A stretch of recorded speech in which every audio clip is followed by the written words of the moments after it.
Over the summer, I had the opportunity to go to Move Summer Conference with the youth group here at Wilmington Church of Christ. Now, for those of you that don't know, Move, M-O-V-E, is basically a youth Christian summer camp that lasts about a week, a little bit less, and it's really fun. And we went to Knoxville, Kentucky, and it was a great time. While I was there, the theme for the week was the rest of your life. It was talking about finding rest in a world full of chaos and anxiety and stress, and you're always busy. And so to kind of help us get into this idea of rest, in the mornings we would go off and we would have meditation times. They called this Selah time. One morning, it was nice and warm. I went outside, went to do this meditation time. We were given these cards that listed Bible verses and prompts for meditation. I went ahead and finished my card, laid down in the grass, and for the first time in my life, I experienced the true peace of God. Peace. Peace is mentioned 429 times, over 400 different verses in the Bible. Now, something mentioned that many times has to be important, right? Some of my favorite verses about peace are 2 Thessalonians 3:16, which says, "Now, may the Lord of peace himself give you peace at all times, in every way." There's also Philippians 4:7, which says, "And the peace of God, which transcends all understanding, will guard your hearts and your minds in Jesus Christ." Galatians 5, when we see the fruits of the Spirit, we have love, joy, peace, patience, kindness, goodness, faithfulness, gentleness, and self-control.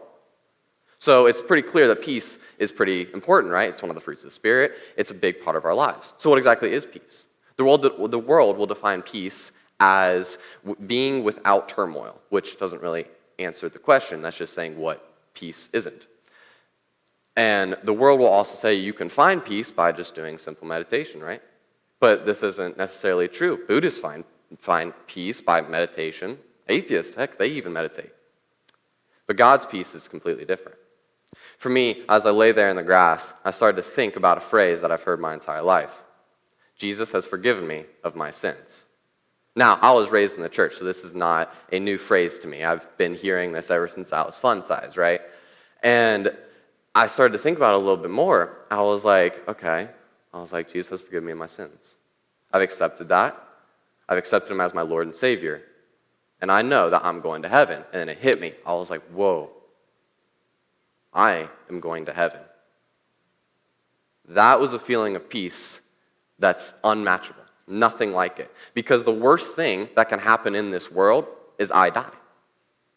If I die today, the worst possible thing that could happen to me would lead to the best possible thing that could happen to me. I go to heaven. I'm with the creator of everything forever.